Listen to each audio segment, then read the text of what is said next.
Benjamin Šeško is a beast. Early ball into the box. Šeško inside the area. Šeško at the Stretford end. Sesko again was fantastic. He only scored twice all season under Ruben Amorim. Since he left, he's had 7 appearances and 6 goals. Benjamin Šeško. When United paid around 77 million euros to bring him from RB Leipzig, there was a lot of hype. So many clubs had been interested in him. They liked his size and goal-scoring abilities. But, as always with United, nothing is ever straightforward. The first part of the season was tough for him under Ruben Amorim. Yes, he had some great moments, like scoring in back-to-back games versus Sunderland and Brentford. Like a can't punch. Chance here maybe. Saved. Šeško. Saved again. Šeško gets one back for Manchester United. 2 top. Throw in from Diogo Dalot. Flicked on, turned home.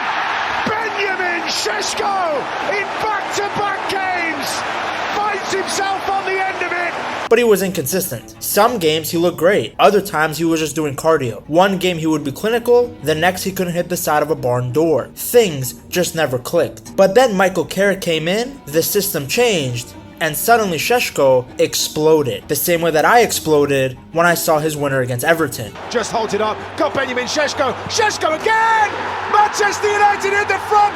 His 7th Premier League goal of the season! I mean, Šeško's not slow. We'll see later on his goal and the way he sprints clear of Tarkowski as well. Now this guy is scoring, he's bullying defenders, and he's starting to look like a serious problem for the Premier League in the best way possible. He looks like he's growing in his game and in his body, and he looks like he's got more power in his sort of performance. His confidence is high. Now, before joining United, he had a strong spell at RB Leipzig. He scored 27 goals in 64 games, which showed that he had a lot of potential. He was raw, but the foundation was there. United fans were also crying out for a proper number 9, so on paper, he looked perfect for that role. He was young, was a unit at 6'5", and could hit speeds of 35.7 kilometers per hour, making him one of the most physically dominant players in Europe. Now, right now, his raw stats might not look crazy at first, but it shows you the type of player he's becoming. His goal scoring numbers are actually fantastic if you compare it to the amount of minutes he has played. He has one of the best goal to minute ratios in the entire league. He also has a very high shot accuracy and dominates in aerial duels. Whenever he finds rhythm, his scoring rate jumps. Early on, he struggled to fully settle in. He wasn't always starting, the chemistry with his teammates wasn't there, and you could tell that he was still adjusting to the pace and pressure of the Premier League. People think it's a joke that only Prem fans say stuff like this, but it's true. It's why you see so many other strikers dominate in other leagues, but there's always a bit of a transition period, unless you're a robot like Haaland. Šeško was just going through the kind of growing pains that most young strikers face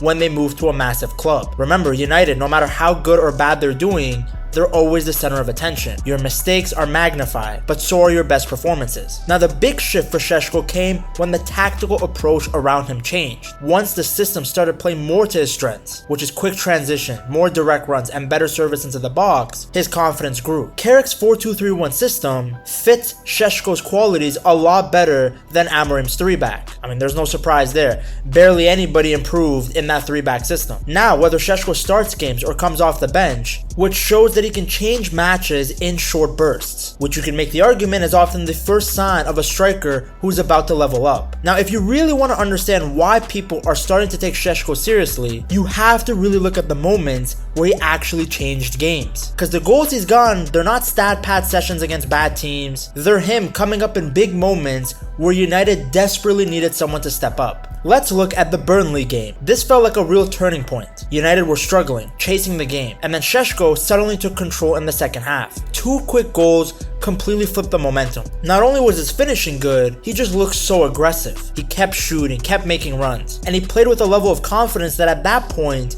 United fans hadn't really seen from him yet. On top of the 2 goals, he also had 39 touches, 13 of them inside the box, and finished the game with 8 shots. That's the exact type of activity coaches want to see from their center forward, especially against a team that was fighting relegation. After that match, Darren Fletcher explained that they had worked closely with him on his movement, showing him video clips and encouraging him to keep making runs because chances would come. The message to him was very simple. All he has to do was stay patient, keep believing that his teammates will find him, and then finish those chances when the opportunity arises. His goals have shown that he took that message to heart. His first goal against Burnley came from a smart run in behind to meet a through ball from Bruno Fernandes. The second goal showed great awareness in the box. He started in a position where the defender could easily track him, then curved his run and stayed in the blind spot before attacking Patrick Dorgu's cross with a clean first-time volley. It was his movement that made that finish possible. Even his FA Cup goal against Brighton, which was a scrappy set-piece finish, showed another side of him. He used his jumping ability and strength to make something happen in a very, very messy situation, which is exactly how strikers keep their goal tally ticking even during tougher spells. He has shown that he can finish quickly with 1 or 2 touches, and that's the exact kind of trait that can turn him into a reliable double-digit scorer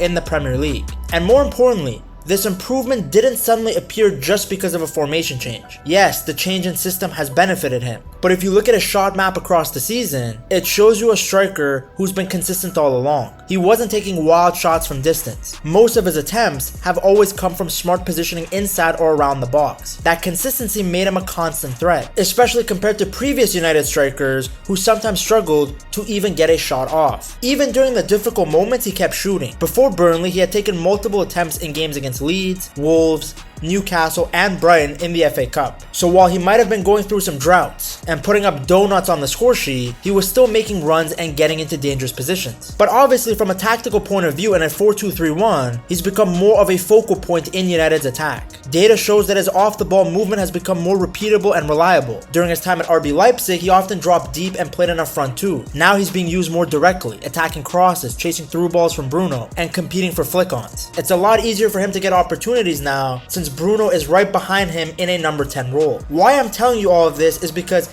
it shows that even before the goals arrived, the foundation of his game was already there, even if Gary Neville wanted to consistently downplay it. Then you have his late winner versus Fulham. Coming off the bench, he stayed patient and he just waited for his moment. Unlike Garnacho, who complained the first moment he got put on the bench. Deep into stoppage time, he popped up with a decisive finish that sealed the win. It was the kind of goal that tells you that a striker is growing, both physically and mentally. The fact that he was able to stay locked in even when he hadn't been on the pitch that long showed you how mature he is. Because some people, when they don't play, they go and leak the lineup. Then you have his equalizer against West Ham, which was another huge moment late in a game. United were heading towards defeat, and with basically the last chance, Šeško delivered a big finish to rescue a result, once again showing that he does not need the full 90 minutes to make an impact. He's turning into a striker that just needs one opportunity and he'll put it in. Then you have the Everton goal. I mean, imagine being 6'5" and moving at this speed. It's like watching Slender Man. He came off the bench again, and in a messy pitch where chances were limited, he finished the fast counterattack with such calmness. Like, he put that ball in the back of the net like he has permanent post nut clarity. It was a very efficient finish. The exact kind of touch you want to see from your striker in a tough away game. And moments like all the ones that I just showed you are why the fans are asking for him to start more often, because he's shown so much quality even in the limited opportunities. It's really great to see him playing well now, because earlier in the season under Ruben Amorim, he was struggling.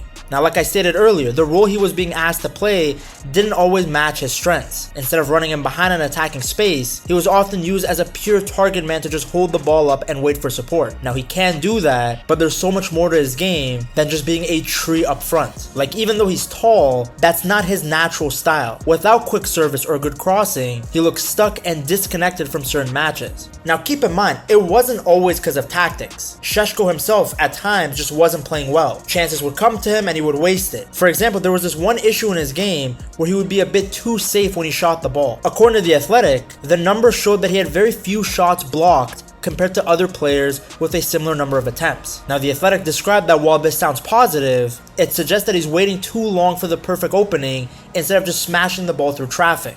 You know, the complete opposite of Bruno and Cunha, who just shoot an inshallah. Most of the time, Šeško only pulled the trigger when he felt the chance was really clean. Now, that helped his accuracy and those numbers look great, but it would slow him down in key moments. Inside the box, he occasionally lacked that ruthless edge that the best strikers have. The guys that can just strike it early with power. The match against Brighton actually highlighted this weakness. He made some excellent runs in behind, which were already one of his biggest strengths. But then when the chances came, he chose precision over power. On one occasion, he tried to lift the ball into the far corner instead of just putting his laces through it, and it made it very easy for the goalie to make a comfortable save. Later in that same game, He set himself up for a volley, but the effort lacked bite, and once again, it went straight to the keeper. Now, this isn't a major flaw, but it shows an area for growth. It also goes back to what I was saying, that him struggling wasn't just purely down to Amorim's 3-back system. What you're seeing now, though, is a shift in his mindset, because he already had the speed, the size, and the strength to dominate defenders. What he's still developing is that striker's instinct, that kind of ruthless mentality that a player like Cavani had,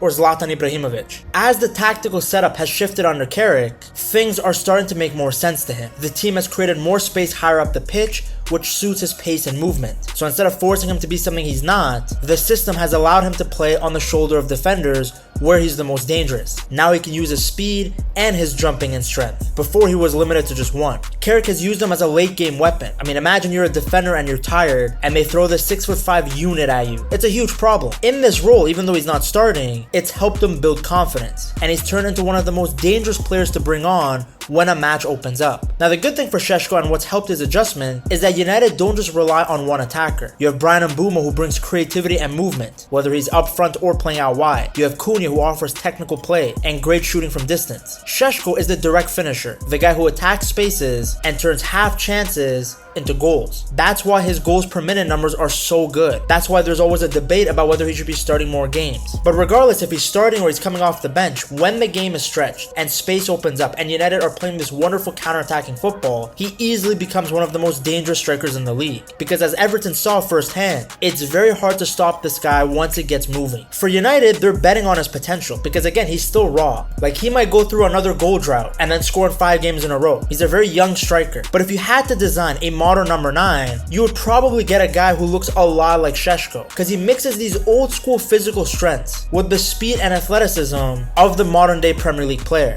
I mean, the guy is massive inside the box, so you can cross to him, he's a threat off corners, long balls, and it's not just that he's tall, because you can be tall and not know how to use it like Dean Howson on Real Madrid. Šeško knows how to use his body to protect the ball and to push defenders away. He knows when to time his jumps so that he can dunk on defenders. Then you have the fact that he's way faster than you would expect. He's built like a giraffe, but he sprints like a cheetah, if that makes sense. Because of that, he's not limited to just waiting in the box for crosses. He's quick enough to run in behind. He can chase through balls like a winger. That mix of size and speed is so rare, and it's a big reason why United and other teams saw such a high ceiling for him. And then you have his calm, clinical finishing. Yes, he misses some easy chances, and at times he still looks a bit rushed on the ball, but as the seasons go on, he's going to start finishing with more confidence. We've already gotten a taste of it in the games that I showed you earlier. He can score with either foot, he can score with his head, and so many of his goals come from his smart movement inside the box. And then mentally, he's a beast. After he got that equalizer against West Ham, he literally said that he's happy for himself individually, but he's disappointed about the result. That's the type of guy you want up front. That's the type of player that Manchester United used to have. That focus and willingness to grow is a big reason why everybody still believes that he can become this top-level striker. Now, Benjamin Šeško, he's not the only player to have been improved because of Michael Carrick. The guy has transformed United. To see how an interim manager saved United's season, you have to watch this video right here.